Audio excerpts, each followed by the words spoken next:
Good morning, everybody. Welcome to another week. Here we are, Monday at 9 a.m.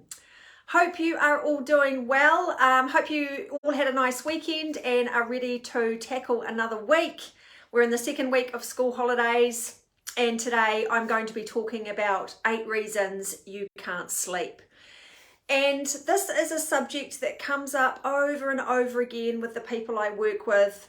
Probably 90% of people I'm working with are not sleeping well. A key question to ask yourself if you wonder whether your sleep is adequate or not is, do I feel refreshed when I wake up in the morning?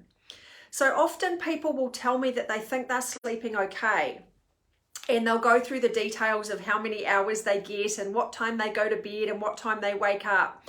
And then I say, do you wake up feeling refreshed in the morning? And 90% of the time, the answer is no. So that's an indication that their sleep isn't where it should be. So now, the key thing about sleep is that, when you're not able to sleep properly, your body can't repair, it can't rest, and it can't recover. And we can all handle the odd late night here and there.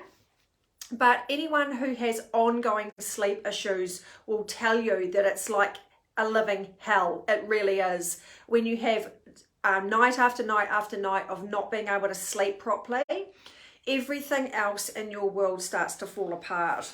So the general rule of thumb that I work to is, if you can sleep well 90% of the time, then you're going to be pretty good. So what this means is managing to get through, sleep through the night about 6 out of 7 nights. So that means that you have an allowance for a late night every now and then. You have an allowance for a sleepless night. For example, if something's happened during the day that's making you a little bit anxious or keeping you awake, that's all relatively normal. But what's not normal is when that goes on night after night after night.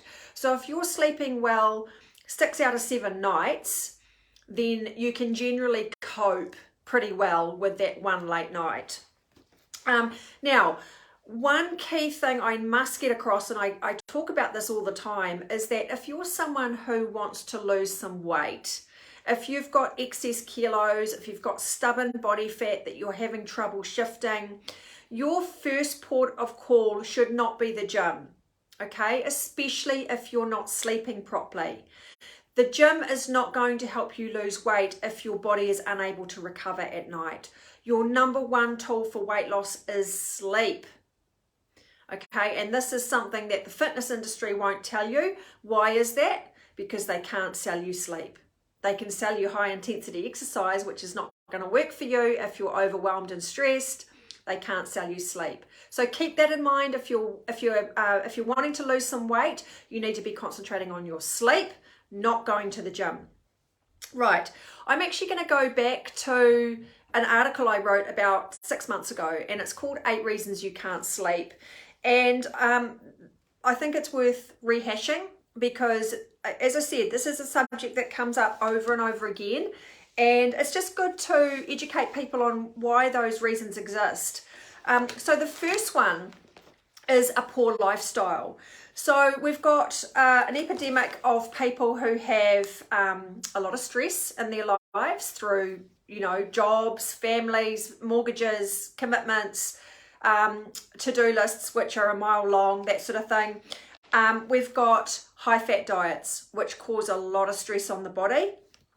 High alcohol intake and high coffee intake, that creates a lot of stress, and that's going to lead to sleep problems, and also longer working hours, and also being constantly available through your smartphone. So all of these things are leading to a lower quality and duration of sleep. And what happens is we end up in a never-ending merry-go-round. So what happens is that we have high stress levels, which leads to poor quality sleep, which leads to high caffeine intake, which leads to high levels of stress in the body, which leads to low quality sleep, and it's an ongoing cycle. So that's the first one, is a poor lifestyle. That's the one major area that you need to address if you want to sleep properly. The second one is digestive issues. So if you've got any kind of issues in the digestive system, such as bloating, cramping, diarrhea, constipation, or pain, These problems are directly communicated to the brain, and they trigger the nervous system and they can keep you awake. So high levels of stress can lead to excess adrenaline in the body. This inflames the gut and activates the nerves that connect to the brain. Okay, so when food passes through the intestines, it activates those nerves that go to the brain, and we can't feel that inflammation a lot of the time, and we wonder why on earth we're lying awake. That is another reason why we end up having sleepless nights, is because we've got digestive issues which are being communicated to the brain and keeping us alert. So remember, and I talk about this all the time, the gut and the brain are very, very strongly connected. You are not going to have a settled brain or mental health and you know, be able to sleep properly if your gut is in a state of disarray. The third one is emotional issues. So emotional trauma, whether minor or major, can have serious repercussions in the body. So what happens is that emotional wounds actually burn out the neurological system and create scar tissue on the brain. I know. I bet your doctors never told you that. Amazing. So this can actually lead to a persistent lack of sleep. So if you're one of those people who has got ongoing sleep issues, think about whether there's any emotional trauma that you have not addressed that is leading to that sleep issue for you. The fourth one is sleep anxiety. Now, sleep anxiety can be caused by things like nightmares. It can be caused by PTSD or OCD, that's obsessive compulsive disorder, but also neurological imbalances such as nerve sensitivity. And these things can cause anxiety. Another thing that you probably aren't aware of is that toxic heavy metals in the brain can cause sleep issues. And if you think you're not exposed to toxic heavy metals, think again, okay? Think about the foods you eat. If you eat a lot of tuna, you're exposed to mercury. If you're using deodorant every day, you're exposed to aluminium. If you're wrapping your food in tinfoil, you're exposed to aluminium. So, you know, you think that you might not be exposed to all these things, but actually you look around you and we are all exposed to toxic heavy metals. So what happens is those toxic heavy metals can lodge themselves in the brain. They can cause all sorts of disturbances, including sleep disturbances. So the toxic heavy metals in the brain can also lead to a panic response and restlessness and a feeling of not being able to think straight. Okay, so gut problems, as we just mentioned, any kind of digestive or gut problems, that can also lead to be woken in the night, as I've already talked about. But that can lead to a feeling of being anxious. So that feeds into the sleep anxiety. Okay, so if you've got gut issues and you're lying awake, not knowing what on earth's going on and why you're awake, that creates anxiety.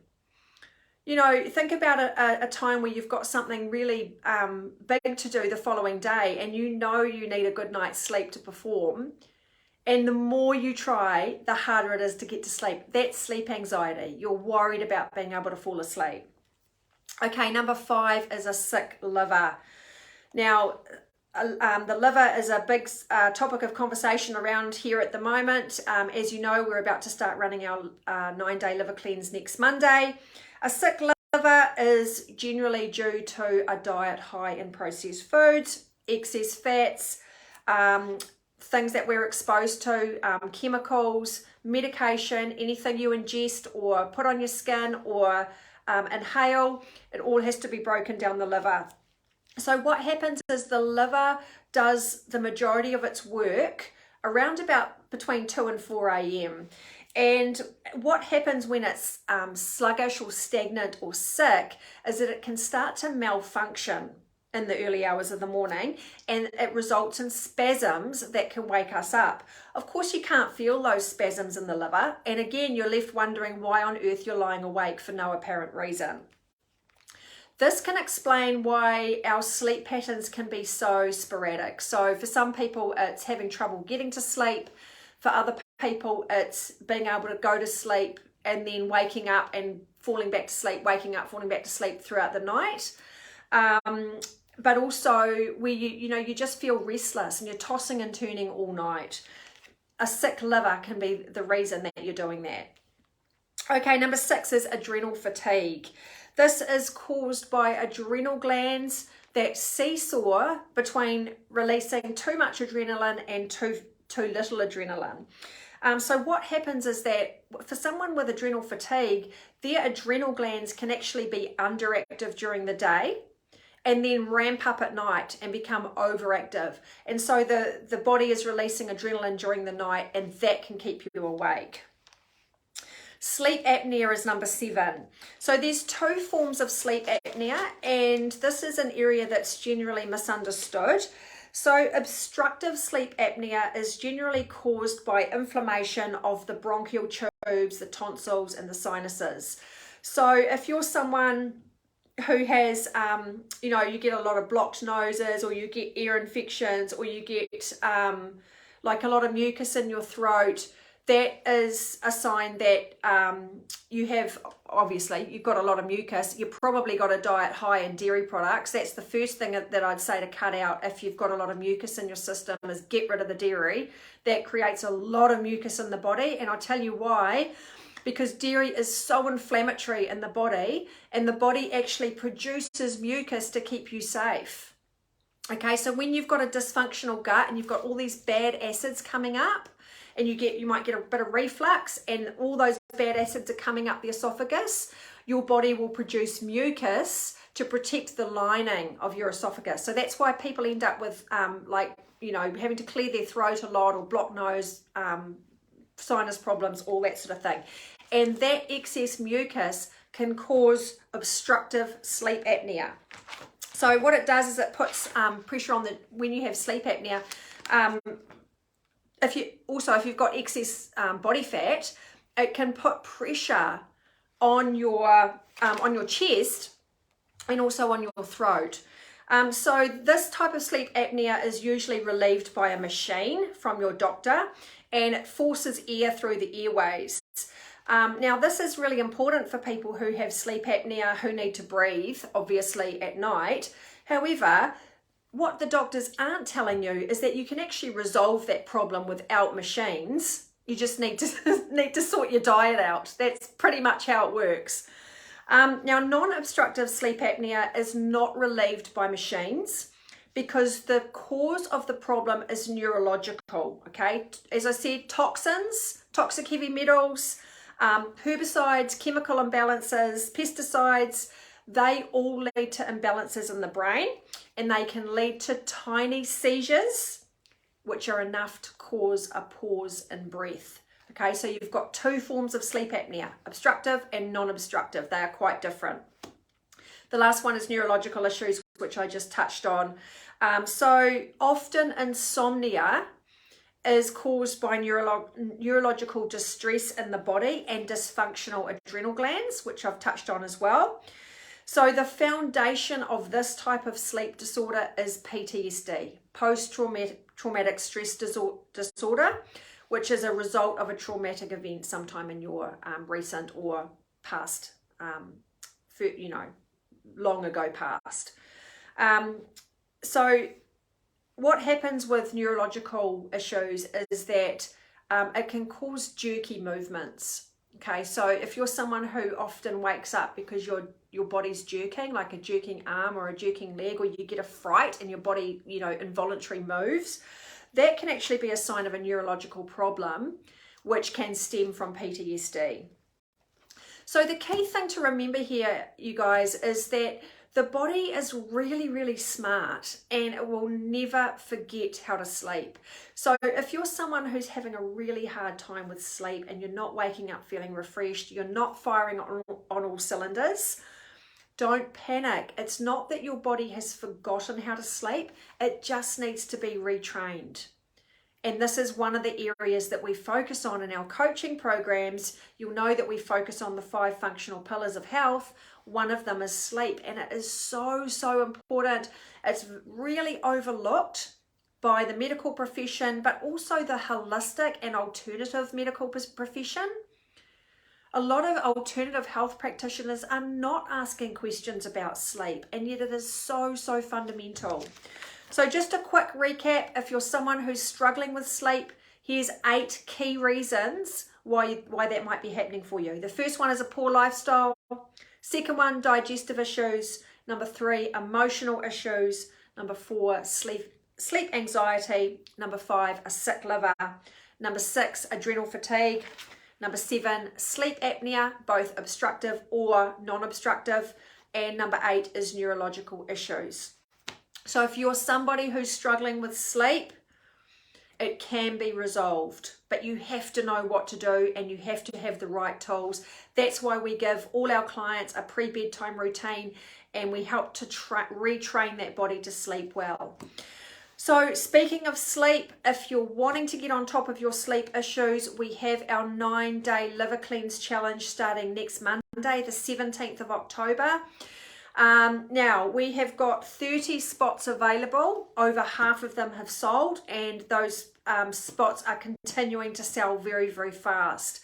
I'm going to post the link so you can read more about what the liver cleanse is all about.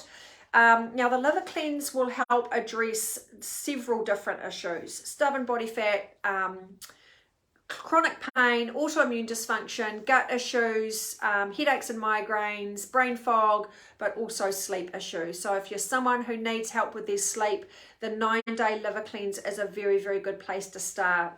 We ran a liver cleanse challenge a month ago, and we had really great results with sleep. So get in touch if you want to register. Check out the link. Don't delay in registering, because those spots are going to sell out fast. Fire through any questions if you've got them about sleep, or any comments. Hope that was useful for you. I'm going to leave it there for today. So go and have a great day, everybody. Enjoy your week, and we'll catch you back here next Monday at 9 a.m. Bye-bye.